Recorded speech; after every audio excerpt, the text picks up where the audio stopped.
말씀이 육신이 되어 우리 가운데 거하심에 우리가 그의 영광을 보니 아버지의 독생자의 영광이요 은혜와 진리가 충만하더라. 아멘. 작성하시겠습니다. 말씀이 육신이 되어 우리 가운데 거하심에 우리가 그의 영광을 보니 아버지의 독생자의 영광이요 은혜와 진리가 충만하더라. 최고의 사랑이라는 제목으로 말씀을 나누기를 원합니다. 오늘 말씀을 듣기 전에 우리 간단히 영상을 한번 좀 보시겠습니다. 뒤에 불을 좀 다 꺼주시기 바랍니다. 사모님은 좀 이렇게 좀 읽어주시면 좋을 것 같습니다.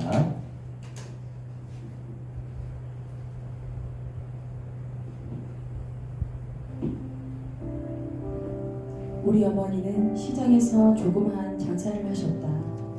그냥 나물, 약초 여러 가지를 닥치는 대로 캐서 파셨다. 거기다 어머니는 한쪽 눈이 없다. 난 그런 어머니가 창피하고 싫었다.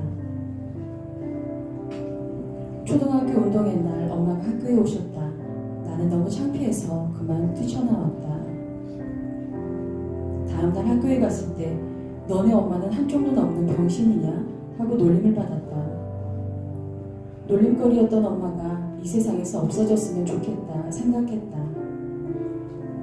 그래서 엄마에게 말했다. 엄마, 왜 엄마는 한쪽 눈이 없어? 진짜 창피해 죽겠어. 엄마는 아무 말도 하지 않으셨다. 조금 미안하다 생각은 했지만 하고 싶은 말을 해서인지 속은 후련했다. 엄마가 나를 혼내지 않으셔서 그런지 그렇게 기분 나쁘지 않은가 보다 하고 생각했다. 그날 밤 잠에서 깨어 물을 마시러 나왔는데 목 한켠에서 엄마가 숨죽이며 울고 있었다.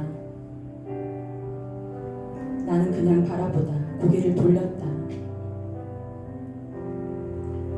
나는 커서 성공하겠다고 다짐을 했다. 한쪽 눈 없는 엄마도 싫고 이렇게 가난한 게 너무도 싫었기에 나는 악착같이 공부했다. 그리고 당당히 서울대에 합격했다. 결혼을 했다. 내 집도 생겼다.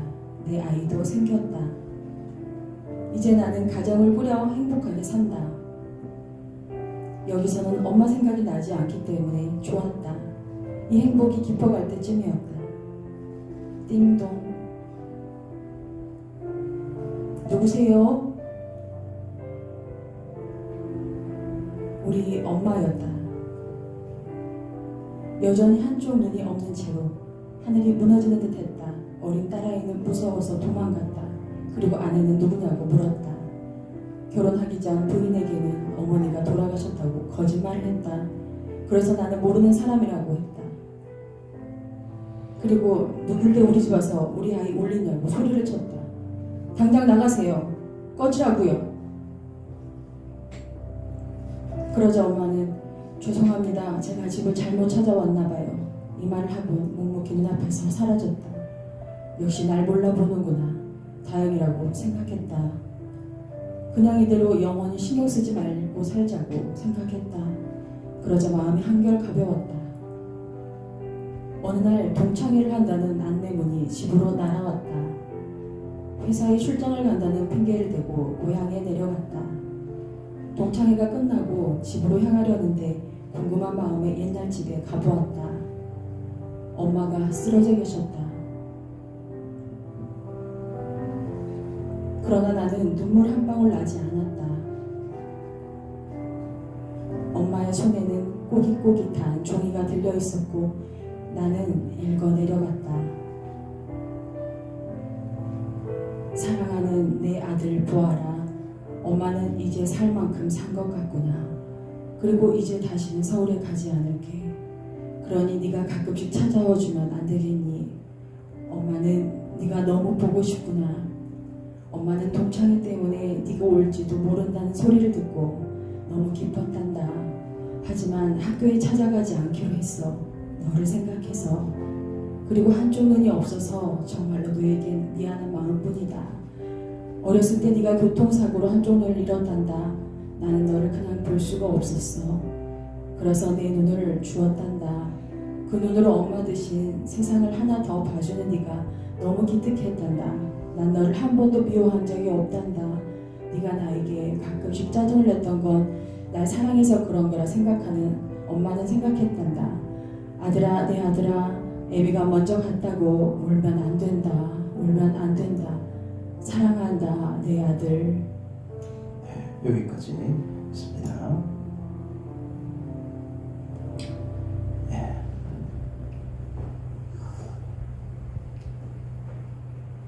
PPT를 주세요.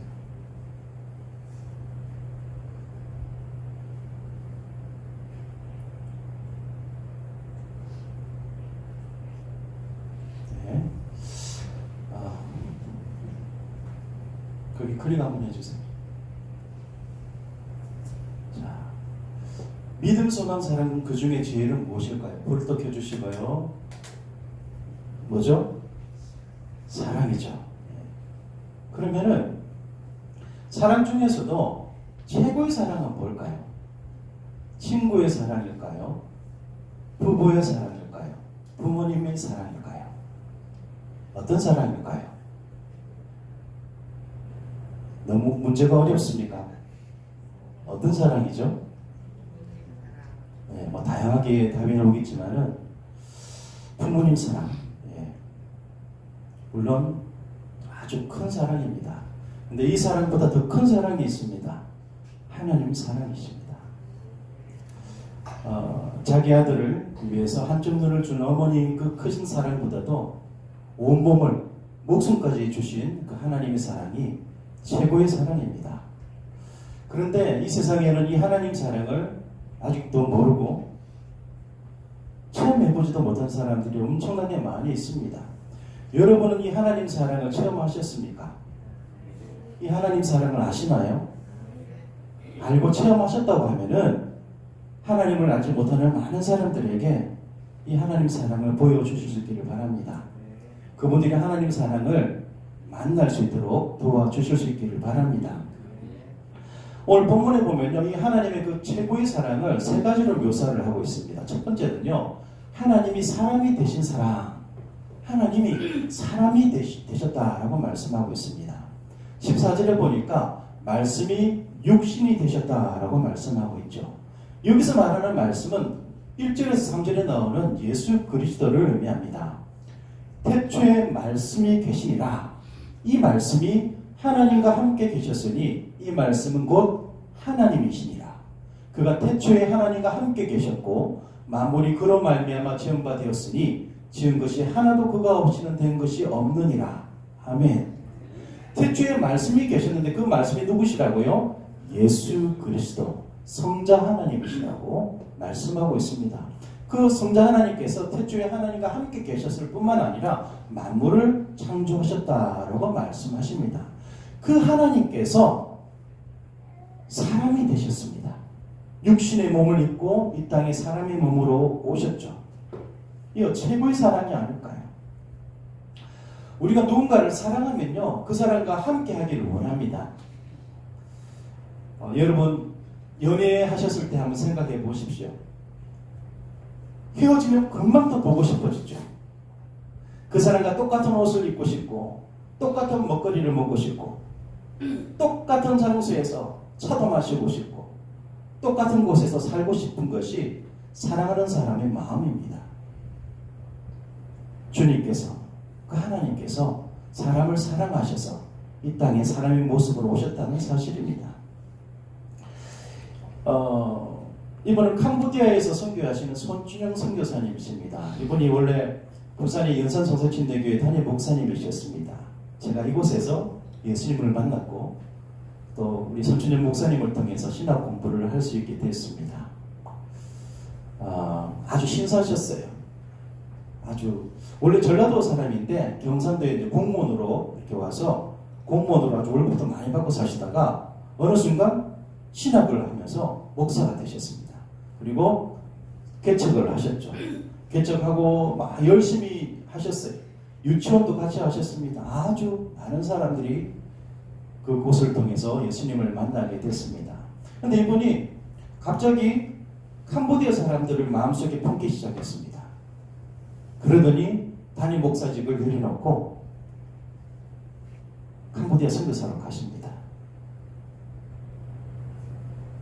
그래서 그토록 사랑했던 한국 음식과 한국 문화를 다 포기하시고 캄보디아 음식을 먹고 캄보디아 사람들이 입는 옷을 입고 캄보디아 말을 함으로 복음을 전하고 그렇게 살고 계십니다. 한번 보십시오. 현지인들도 이분이 한국 사람인지 모릅니다. 캄보디아 사람처럼 생각합니다. 피부 색깔도 엄청나게 검어지셨어요. 원래 조금 까만 편이셨는데 아주 까매지셨습니다. 저 사진을 보면요, 누가 현지인이고 누가 한국 사람인지 알 수가 없어요. 그래서 캄보디아 사람들이 이렇게 이야기를 한다고 합니다. 저 사람은 돈이 얼마나 많으면 한국 여자를 데리고 사느냐. 사모님을 보면 한국 사람인데 그 목사님을 보니까 캄보디아 사람 같은 거예요. 그러니까 돈이 많아서 한국 사람을 데리고 산다라고 이렇게 오해를 받고 계시다고 합니다. 왜 이런 일을 하고 계실까요? 사랑하니까.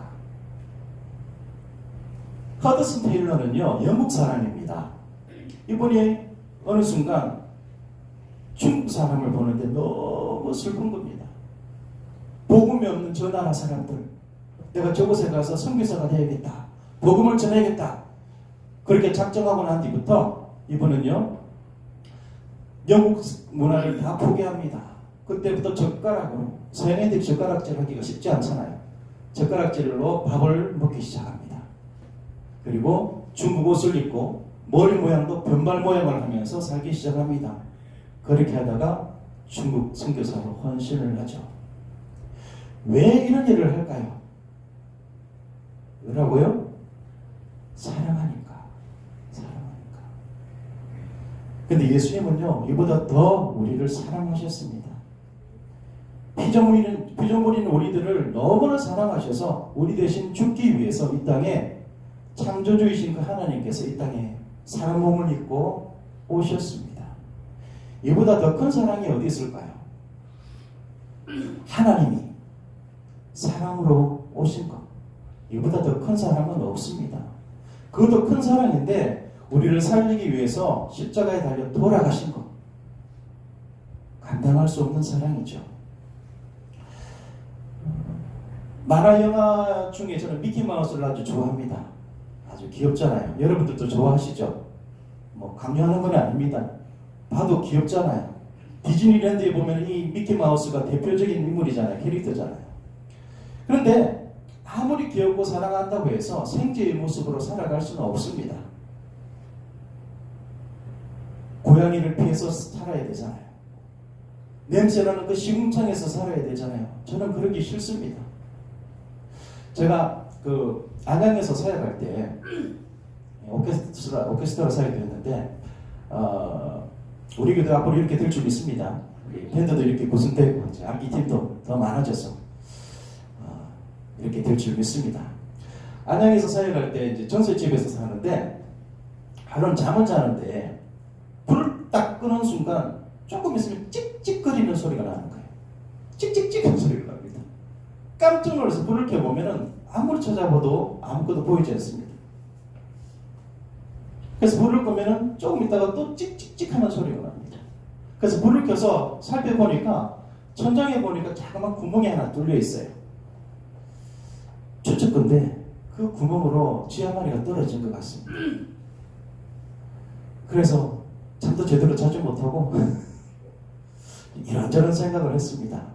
그냥 조용히 좀 나가줬으면 좋겠는데, 나도 좀 편안하게 좀 잠을 잘 수 있게 나가줬으면 좋겠는데, 근데 이렇게 말을 할 수가 없잖아요. 그래서 순간 이런 생각을 해봤습니다. 내가 쥐가 된다면 이놈한테 설득을 잘 해가지고 내보낼 수 있을 것 같은데, 그래서 제가 하나님 앞에, 하나님 제가 쥐가 될 수 있도록 도와주세요 라고 기도했을까요? 기도하지 않았을까요? 기도하지 않았습니다. 왜? 끔찍하잖아요.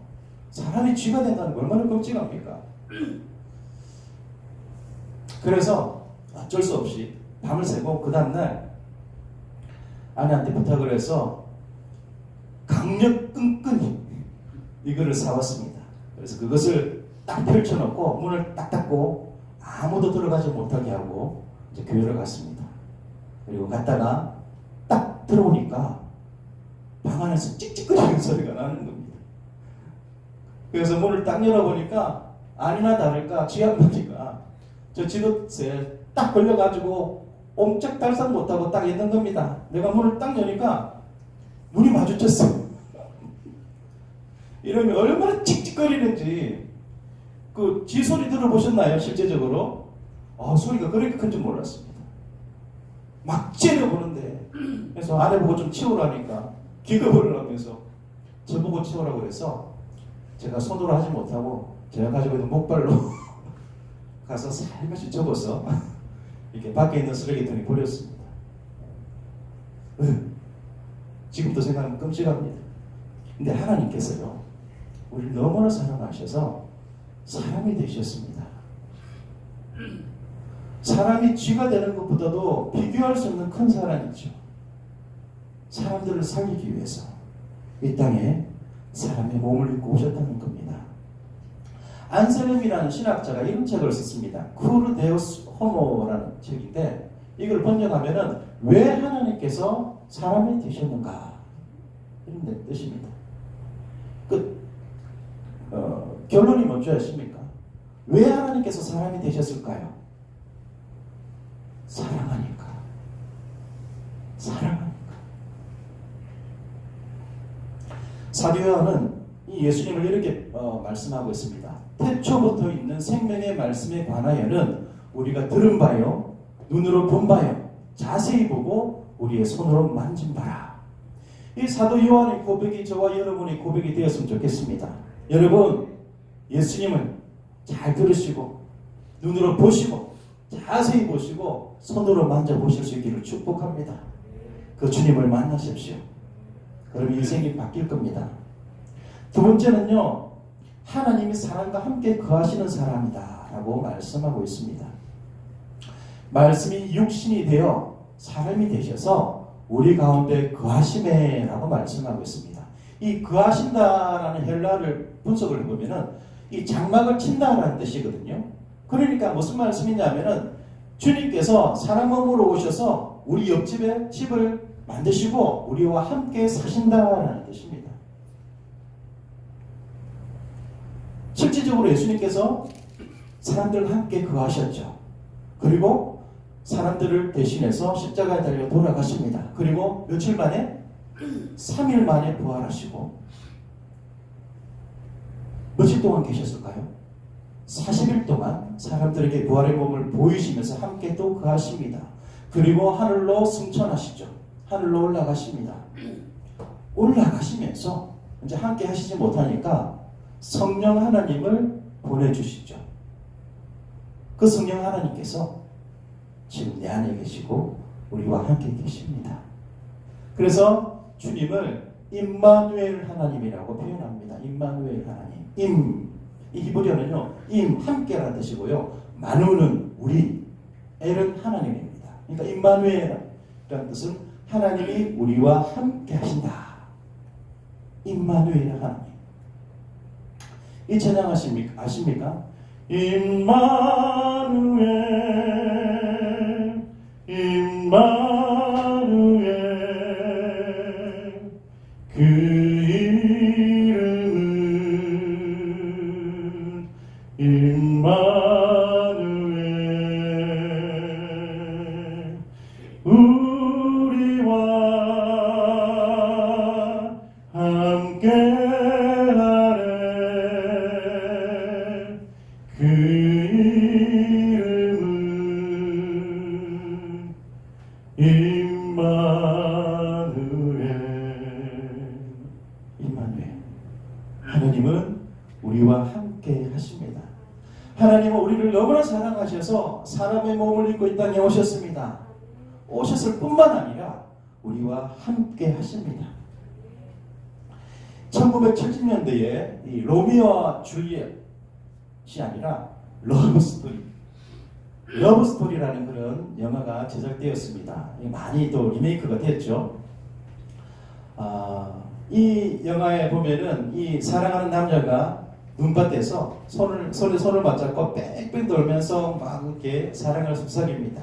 누워서 막 팔과 다리를 비좁기도 하죠. 기억나시나요? 이 남자 주인공이 올리브입니다. 올리브. 이 사람은 하버드 대학생이고 미국 동부의 최고 부자 아들입니다. 그러니까 아주 잘 나가는 사람이죠. 반면에 이 올리브가 사랑하는 이 여인은 제니라는 인물인데 이태리 이민자 가정의 아주 가난한 그런 집안의 딸입니다. 이 두 사람이 사랑을 하는 거죠. 그런데 이 사실을 이 올리브 아버지가 알게 됩니다. 그래서 이 올리브에게 이렇게 경고를 하죠. 만약 교제를 그만두지 않으면은 부자 간의 관계를 단절하고 모든 특권과 재산도 물려주지 않겠다라고 이야기를 합니다. 이 올리브가 어떻게 했을까요? 모든 특권을 포기합니다. 재산도 포기합니다. 이게 러브 스토리죠. 이게 사랑 이야기입니다. 근데 예수님은요, 하나님으로서 이 모든 권리를 포기하셨습니다. 그리고 이 땅에 오셨죠. 그리고 우리를 살려주셨습니다. 그리고 함께 하실 뿐만 아니라 선이 무엇이고 사랑이 무엇인지 몸으로 보여주셨습니다. 병든 자들, 아픈 자들 다 고쳐주셨습니다. 가난한 자들과 함께 하시면서 그 위로하시고 격려해 주셨습니다. 모든 사람들이 고통과 아픔과 슬픔을 외면하지 않으시고 함께 하셨죠. 사도행전 10장 38절 말씀 한번 읽어볼까요? 시작. 그가 두루다니시며 선한 일을 행하시고 마귀에게 눌린 모든 사람을 고치셨으니. 예수님이 이 땅에 계실 때 행하신 일입니다. 예수님은요, 나사로가 죽었을 때 그곳에 가셨습니다. 가셔서 나사로의 누이 누구죠? 마르다와 마리아를 위로하셨습니다. 그리고 그 두 여인과 함께 우셨습니다. 함께 슬퍼하셨습니다. 그리고 살려주시죠. 절망 속에 빠진 수가성 여인을 일부러 찾아가셔서 또한 위로해 주셨습니다. 이처럼 예수님은요, 사람들과 함께 살면서 함께 울고 함께 기뻐하셨습니다. 그 주님께서 지금 우리 곁에서 우리와 함께 하시며 우리의 슬픔과 우리의 아픔을 만져주십니다. 아멘. 아직도 그 사랑을 경험해보지 못하셨다고 하면은 이 주님의 사랑을 경험해 보실 수 있기를 축복합니다. 마지막으로요, 은혜와 진리를 나타내 보이신 사랑이라고 말씀하고 있습니다. 같이 읽어볼까요? 시작. 우리가 그의 영광을 보니 은혜와 진리가 충만하더라. 아멘. 예수님께서 사람 몸을 입고 이 땅에 오시고 함께 거하시면서 어떤 일을 하셨다고요? 은혜와 진리를 보여주셨습니다. 이거 정말 큰 은혜입니다. 은혜와 진리가 충만하더라는 것은 율법이 아니라 은혜를 나타내 보이셨다라는 말씀이죠. 은혜. 율법도 아주 중요합니다. 하지만 율법만 있었다고 하면은 이 세상에서 구원받을 사람은 단 한 사람도 없었을 겁니다. 그래서 사도 바울은 이렇게 고백을 하죠. 율법의 행위로 그의 앞에 의롭다 하심을 얻을 육체가 없나니 율법으로는 죄를 깨달음이니라. 죄를 깨닫기 위해서 율법이 필요하죠. 그리고 사도 요한이 이렇게 말을 합니다. 하나님이 그 아들을 세상에 보내신 것은 세상을 심판하려 하심이 아니요 그로 말미암아 세상이 구원을 받게 하려 하심이라. 아멘. 그래서 예수님께서 이 땅에 오셔서 율법으로 다가오신 것이 아니라 사랑으로, 은혜로 다가오신 겁니다. 은혜가 뭘까요? 법대로 하면요, 벌을 받을 사람을 용서해 주는 것이 은혜입니다. 법대로 하면요, 감옥 가야 될 사람을 자유를 선언하는 것. 또 법대로 하면 지옥 가야 할 사람을 천국으로 보내주는 것. 이것이 은혜죠, 은혜. 성경에 보면요, 가늠한 여인, 이 여인이 법대로 하면 어떻게 되죠? 율법대로 하면 돌로 쳐서 죽여야 됩니다. 그때 예수님께서 어떻게 하셨죠? 사랑으로 품어주십니다. 그리고 살려주십니다. 그리고 예수님과 함께 십자가에 달린 강도, 한 강도를 이 법대로 하면은 지옥 가야 되잖아요. 그런데 하나님께서 은혜 베풀어 주셔서 함께 천국으로 인도해 주십니다.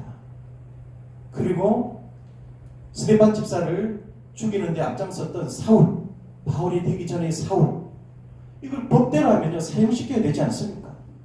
이 스데반 집사를, 착한 일을 한 이 스데반 집사를 죽이려고 선동한 이 사울을 죽여야 되는데 하나님은 은혜를 베푸셔서 사도 중에서도 가장 큰 사도로 세워주신 겁니다.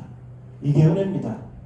그리고 우리가 다 지옥 가야 되는데, 죄 때문에 지옥 가야 되는데 하나님께서 은혜 베풀어 주셔서 예수님을 이 땅에 보내주시고 그 예수님을 믿는 순간 하나님 백성 삼아주시고 자녀 삼아주시고 천국으로 인도해 주시는 것, 이것이 뭐라고요? 은혜라는 겁니다. 이것이 은혜요 진리입니다. 은혜의 주님을 만나십시오. 진리신 주님을 만나시기 바랍니다. 그것이 우리가 바르게 살아갈 이유입니다. 그 주님을 만나시고, 이미 만나신 분들은 그 주님을 많은 사람들에게 소개하십시오. 그래서 그분들 또한 우리와 함께 천국길을 갈 수 있도록 도와주실 수 있기를 축복합니다. 최고의 사랑, 여러분 어떤 것이 최고의 사랑이라고 생각하십니까? 하나님의 사랑만큼 큰 사랑은 없습니다. 사람이 되셨습니다. 우리를 살리기 위해서 사람이 되셨고 또 함께 거하셨고 그리고 은혜를 베풀어 주셨습니다. 이 시간 우리 잠시 기도합시다. 우리 그 주님을 이 시간 잠시 만나시겠습니다.